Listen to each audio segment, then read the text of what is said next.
샌프란시스코 자이언츠와 미네소타 트윈스의 원정 3연전 마지막 경기. 경기 전 밤 멜빈 감독이 발표한 선발 라인업은 이례적인 선택으로 주목받았다.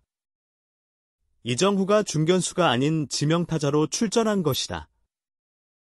이는 단순한 휴식 차원이 아닌 최근 다소 주춤했던 타격 페이스를 회복하도록 타격에만 집중할 수 있는 환경을 제공하려는 멜빈 감독의 섬세한 배려이자 신뢰의 표현으로 해석됐다. 어깨 부담을 줄이고 타격감을 끌어올리라는 명확한 메시지였다.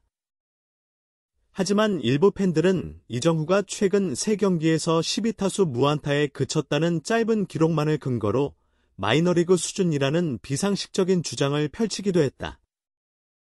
그러나 이정후는 여전히 팀 내 타율 1위를 기록하고 있었고 멜빈 감독의 기용 방식만 봐도 팀에서 얼마나 중요한 선수로 관리되고 있는지 확인할 수 있었다. 이러한 비판은 근거 없는 억측이자 야구에 대한 이해가 부족한 야알못의 주장으로 평가된다. 실제로 현지 전문가들 역시 이정후의 선구안과 컨택 능력은 여전히 리그 상위권이라는 평가를 내놓고 있으며 개인의 부진보다는 팀 전체 타선 침체의 영향이라는 분석을 내놓고 있다. 그렇다면 멜빈 감독의 신뢰 속에 지명타자로 나선 이정후는 어떤 활약을 펼쳤을까? 이날 미네소타의 선발은 평균 자책점 2점대의 우한 에이스 파블로 로페스였다. 경기 초반부터 쉽지 않은 승부가 예상됐다. 1회 초 자이언츠의 공격. 선두타자 야스트렘스키가 깔끔한 안타로 출루하며 기분 좋게 시작했지만 다음 타자 윌리 아다메스는 뜬공으로 물러나며 기대에 못 미쳤다. 팬들은 팀 역대 최고액으로 영입된 아다메스가 시즌 타율 0.218, 최근 23타수 1안타에 머물고 있다는 점을 지적하며 오히려 마이너리그 수준이라는 비난은 이정후가 아니라 아다메스에게 어울린다고 일침을 가했다. 이어진 상황에서 이정후는 감독의 기대에 정확한 안타로 응답했다. 1사1루 상황에서 첫 타석에 들어선 그는 로페스의 초구 체인지업에 헛스윙했지만 두 번째 공을 침착하게 골라낸 뒤 세 번째 공을 정확히 받아쳐 좌중간을 가르는 깨끗한 안타를 만들어냈다. 이 안타는 최근 무안타 침묵을 깨는 동시에 근거 없는 비난을 단숨에 잠재운 결정적인 적시타였다. 1루 주자 야스트렘스키는 3루까지 내달렸고 이정후는 1루에 안착했다. 다음 타자 체프먼이 볼넷으로 출루하며 무사말로 기회가 이어졌고 나모스의 희생 플라이로 3루 주자가 홈을 밟았다. 이정후 역시 빠른 판단력과 주루 센스로 3루까지 진루하며 팬들의 환호를 자아냈다. 중계진은 야스트렘스키와 이정후의 지능적인 주루 플레이가 돋보였다며 찬사를 보냈다. 3회 초 이정후는 두 번째 타석에서도 로페스와의 끈질긴 승부를 펼쳤다. 유인구를 침착하게 골라낸 후 다섯 번째 공인 낮은 스위퍼를 정확히 잡아당겼지만 아쉽게도 시프트된 이루수 정면으로 향하며 아웃됐다. 중계진은 과정은 훌륭했다고 평가하며 상대의 노골적인 수비 시프트가 결정적인 변수였다고 분석했다. 5회 초 1사2루 상황. 이정후는 또다시 로페스와 맞붙었다. 초구는 외곽 유인구였지만 이정후는 흔들림 없이 골라냈고 이어 로페스의 보크를 이끌어내며 주자를 3루까지 진루시켰다. 이는 이정후의 뛰어난 야구 지능과 관찰력이 빛나는 장면이었다.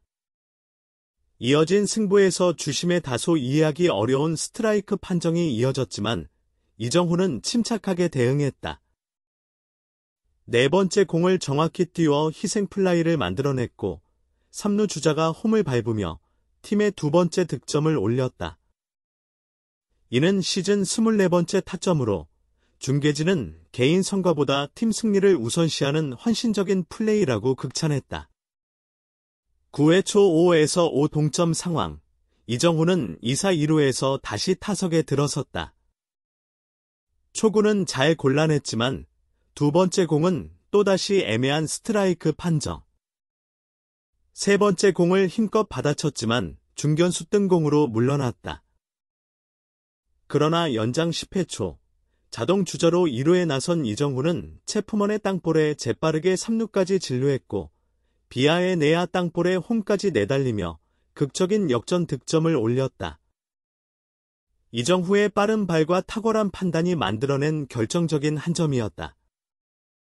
자이언츠는 10회 말 역전을 허용하며 결국 6대7로 패했지만 이정후는 결정적인 적시타와 타점, 뛰어난 주루 플레이를 선보이며 자신의 가치를 다시금 증명했다. 경기 후 전문가들은 스트라이크 존의 불리한 판정 속에서도 이정후는 흔들리지 않았다며 반등을 위한 중요한 요소를 보여줬다고 평가했다. 베이스볼 서번트의 분석에 따르면 이정후는 신인 외국인 선수들에게 특히 어렵다고 여겨지는 스윙 결정 능력을 개선하고 있다.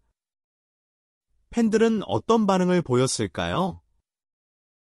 레딧, X 그리고 샌프란시스코 자이언츠 팬 커뮤니티 같은 플랫폼에서 긍정적인 반응이 빠르게 퍼져나갔다.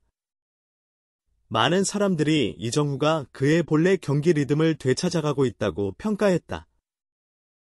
일부 팬들은 이러한 순간 때문에 팀이 그를 멜비로 데려오기 위해 큰 투자를 했다고 만족스러워했다. 또 적지 않은 팬들은 그가 전성기 시절 이치로를 보는 듯한 감정을 준다고 비유했다.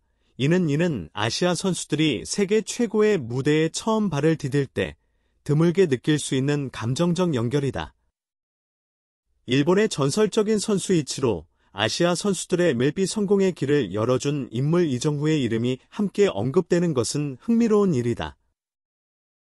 물론 그 길은 매우 멀고 험난하지만 비슷한 감정을 불러일으키는 것만으로도 아시아 선수들에게는 특별한 시작점이 될 수 있다.